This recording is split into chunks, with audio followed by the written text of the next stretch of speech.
Parents paid for my sister's vacation with the money I gave them to pay for her education. She needs luxury rest, Mom said. Next day, my phone exploded with 24 missed calls. I always knew that my parents favored Rachel. I just never thought they'd steal from me and then laugh about it. Growing up, Rachel was the little princess. She could do no wrong. She was the kind of kid who would throw tantrums in stores until my parents bought her whatever she wanted. If I even thought about complaining, I'd get a lecture about being the older, more responsible one. This dynamic never changed, even as we grew up. Rachel dropped out of college, worked a few odd jobs, quit all of them, and spent most of her time traveling, shopping, or pursuing expensive hobbies that she never stuck with. My parents supported her through it all. Meanwhile, I worked my ass off, saved every penny, and never once asked them for help. Then, a few months ago, Rachel made a big announcement. She was going back to school. Some certification program. My parents acted like she had just solved world hunger. My mom called me that night, practically vibrating with excitement. Eric, this is such a big step for her. She finally knows what she wants to do. You should help her. It's for her future. I hesitated. I had been saving for a down payment on a house, and I wasn't exactly flush with cash. But my mother was relentless. She went on and on about how this was the first time Rachel was taking life seriously and how, as her older brother, I should want to support her. My father threw in his usual line. Come on, Eric, it's not like you ever need anything from us. And that part was true. I had never depended on them for anything. I had built my life from the ground up. Meanwhile, they had spent thousands bailing Rachel out of bad decisions for years. Still, I wanted to believe that maybe this time would be different. That maybe she would actually turn things around. So I wired the money, several $1,000s, directly to my parents, trusting them to use it for her tuition. I even felt good about it. Like I was doing something important. Then last week, I was scrolling through Instagram and my heart almost stopped. Rachel was on vacation in the Maldives. Not just any vacation. A full-on luxury trip. Overwater villa, private infinity pool, white sand beaches, and champagne in hand. Her boyfriend was there, too, grinning into the camera as she leaned into him. The caption? Living my best life. I stared at the screen, my brain searching for a logical explanation. Maybe she had extra money. Maybe her boyfriend paid for it. Maybe. I called my mom. As soon as she picked up, I asked her where my money had gone. Oh, honey, don't be so dramatic, she said, as if I was being unreasonable. She needed it. She's been so stressed about school. A little vacation before she starts will do her good. I couldn't believe what I was hearing. You gave us the money to help Rachel, and this is helping her. She continued. She deserves nice things too, Eric. I was silent, trying to process how she could possibly justify this. And then, as if that wasn't enough, I heard my dad in the background. Eric is too nice. He never says no to us. Then they laughed. Like it was all a big joke. I hung up. I didn't trust myself to say another word. The next morning my phone was ringing off the hook. 24 missed calls from Rachel. I finally picked it up, and the second I did, she started yelling at me. Rachel was furious. You are such a selfish person. Why the hell are you causing me problems? I just sat there clutching my phone. You took the money I gave you for your tuition and spent it on a luxury vacation. She scoffed. Mom and Dad said you were overreacting. It's no big deal. You make good money. It's not like you need it back. Something inside me snapped. I worked for that money, Rachel. It wasn't free. And now you're in the Maldives sipping champagne while I'm here wondering how I was stupid enough to trust either of you. She groaned as if I was the one being difficult. Oh my God, Eric, get over yourself. I'm going to school. Vacation was just a mental reset. You don't understand how stressful things have been for me. I almost laughed. Stressful? She hadn't had a real job in years. So when exactly were you planning on paying for tuition? I asked. Silence. Then she muttered something to herself. What? A dramatic sigh. I was kind of hoping you'd cover that, too. Like, what's a couple thousand extra to you? I hung up. For the first time in my life, I was done. I sat there, seething. Then an idea hit me. I opened my laptop, went through my emails, and found the wire transfer receipt. I had wired the money from my bank directly to my parents. And since it was a large amount, I had marked it as educational expenses. For Rachel. I took a deep breath and called my bank. It took some explaining, but I finally got through to someone who told me what I already suspected. Because the payment was marked for tuition and misused, I could dispute the charge as fraud. It wasn't a guarantee, but it was worth a shot. I filed the dispute. Then my phone exploded.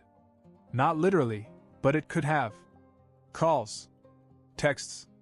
Notifications coming in so fast my screen kept lighting up. First, a voicemail from my mother. She screamed about how I had crossed a line and humiliated her. My dad's text was even better. Undo this now, Eric. Then Rachel. What did you do? Another a few minutes later. My card is declined. We're stuck in the Maldives. That's when I realized my dispute must have gone through faster than I thought. I smiled for the first time all day. And then my phone rang again. This time it was my aunt. We weren't that close, so I was surprised to see her name on the screen. When I answered, she didn't even say hello. Eric, what the hell is going on? Your mom is freaking out on the family group chat. I frowned. Wait, how do you know about that? She sighed. Because your mom was bragging about it this morning. She was telling everyone how she tricked you into paying for Rachel's dream vacation and how you'd never stand up to her.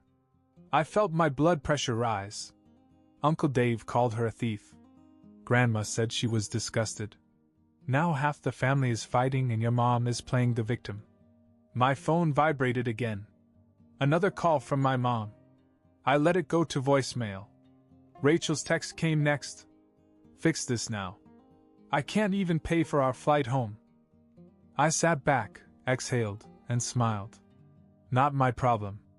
I let Rachel's text sit there, unread. I didn't fix anything. I expected the chaos to die down after a few hours. Maybe a few more angry texts, a guilty voicemail, and then silence. I was wrong. Because the next morning, I woke up to a message from my bank. My dispute had been approved. Every cent I had wired to my parents was back in my account. I sat up and blinked at my phone when it buzzed again. Rachel calling. I rejected it. Another notification. 15 missed calls from Mom. Then my doorbell rang. I froze. I wasn't expecting anyone. And knowing my family, I had a terrible feeling about who it might be. I checked my security camera app and almost choked. It was my dad. He was standing on my doorstep, arms crossed, looking pissed. My mom was behind him, pacing. I didn't open the door. A second later my phone rang again. Dad. I answered it, but before I could say anything he started. Open the damn door, Eric. Now. No. Silence. Then a sharp exhale. You've embarrassed this family enough. You're acting like a child. I laughed. You stole my money and spent it on Rachel's vacation. And now that I took it back, I'm the embarrassment? Mom's voice cut in. Eric, we had no choice. Rachel was devastated and needed a break. Do you know how stressful it is for her to feel like she's failing? She is failing. I shot back. Because the two of you never let her deal with her own problems. My father spoke through clenched teeth. We can't book Rachel on a flight home right now. She's stranded. She has no money. Do you have any idea how bad this looks? Not my problem. My mother gasped as if I had just slapped her. You're being cruel. That's not how a family treats each other. I smiled even though they couldn't see me. That's funny. I was thinking the same thing. Then I hung up. My parents stayed outside for another 20 minutes, knocking, ringing the doorbell, calling me nonstop. Finally they gave up. But I knew it wasn't over. I just wasn't expecting the next part. Later that evening, my phone buzzed with a message from an unknown number. I clicked it open. It was from Rachel's boyfriend. "Hey man. I know you're mad, but we're in a really bad situation. Our hotel is demanding payment, and they've confiscated our passports until we settle the bill. Can you just cover this and we'll figure it out later?" I stared at the message. They were stuck. Like really, legally stuck. The Maldives didn't mess around with unpaid hotel bills. A second message popped up. "Rachel is freaking out. Help us out just this once." I took a screenshot. Then I sent it to my parents with one sentence. "Figure it out." Then I blocked Rachel's number. And I slept like a baby that night. I thought that was the end of it. Rachel and her boyfriend were stuck in the Maldives, my parents were furious, and I finally had my money back. Then, 3 days later, Rachel came home. I don't know how they did it, whether my parents wired the money, begged a relative, or maxed out a credit card, but they managed to scrape together enough to pay the hotel bill and book her flight back. And of course, the second she landed, she started talking. I got a call from my cousin Jake, who was working at a bar downtown. "Dude, are you okay?" I frowned. "Yeah, why?" He let out a low whistle. "Rachel's been here for 2 hours, telling anyone who will listen that you screwed her over and left her stranded in a foreign country." I pinched the bridge of my nose. "Are you kidding me?" "Nope.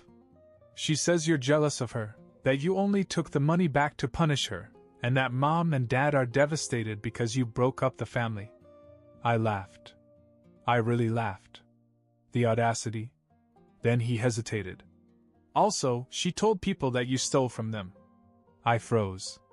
"What?" "Yes. She says the money was a gift and that you fraudulently took it back. Some guy she talked to even said she should take legal action." I felt my blood pressure rise. "She's lying." "I know," Jake said quickly. "But dude, she's really laying it on thick. Crying, talking about how you ruined her life. I just thought you should know." I hung up and immediately started checking my phone. Sure enough, Rachel had posted a long, dramatic story on Instagram about how she had been betrayed by her own brother, how she had been stranded in a foreign country, and how she had lost everything because of me. And then I saw it. A GoFundMe. Rachel had set up a fundraiser, claiming she was a victim of financial abuse and needed help getting back on her feet. She even had a sob story about how she was so close to finally starting school, but because of my cruelty, she was now struggling to afford basic necessities. And people donated. I saw names I recognized. Family members. Old friends. Even a few co-workers. She had already raised close to $3,000. I sat there staring at the screen, my hands shaking with rage. She wasn't just lying, she was profiting from it. This wasn't over. Not even close. I wasn't going to let this go. Rachel had already stolen from me once, and now she was making money off a complete lie. Worst of all, people were actually buying it. I sent a group message to my parents and Rachel. We needed to talk. Rachel replied first, acting like she was the victim. My mom jumped in and said I'd already done enough damage. My dad just told me to let it go. That wasn't going to happen. I called Rachel directly. She ignored me, so I left her a message. "I saw your fundraiser. You need to take it down and give the money back. You stole from me, and now you're scamming other people. If you don't fix this, I will." She called back a few minutes later. "What the hell is wrong with you? I already lost everything because of you, and now you want me to be homeless too?" I almost laughed. "Rachel, you live with mom and dad. You're not homeless." She sighed dramatically. "Well, I don't have money for school anymore, do I? You ruined my chances." "No, you ruined your chances when you decided to spend my money on a vacation." "Oh my God, let it go. You already got your money back. Why do you care?" "Because now you're lying to people and taking their money. You're cheating family, friends, and strangers because you don't want to deal with the fact that you screwed up. Her voice went cold. And what exactly are you going to do about it? You'll see. I hung up and went to work. I took screenshots of her fundraiser, her posts, and every message she sent me. Then I reported the campaign for fraud, explaining exactly what had happened. After that, I sent messages to the people who had donated, starting with the family. Just a heads up, Rachel is lying. She stole thousands from me, spent it on a vacation, and when I took my money back, she made up this sob story to get money. I can prove it. The responses came quickly. Aunt Lisa was furious and said she had given a few $100s. Uncle Dave said he knew something was wrong and would get his money back. Jake, my cousin, told me that people at the bar were upset because Rachel was bragging about how much money she was making. Then Rachel texted me and freaked out. I checked the fundraiser. Donations were disappearing. People were withdrawing their money. Then I got a notification. The fundraiser had been shut down for violating the terms of service. She had officially lost everything. I sat back, knowing this wasn't over. But this time I was ready. I expected Rachel to lash out after the fundraiser was shut down, but I didn't expect what came next. At first it was just texts. A mixture of angry and pathetic. Rachel, I can't believe you did this to me. Rachel, you ruined my life for a few $1,000s. You're disgusting.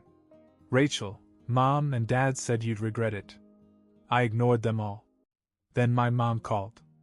I need you to fix this, she said as soon as I picked up the phone. Fix what?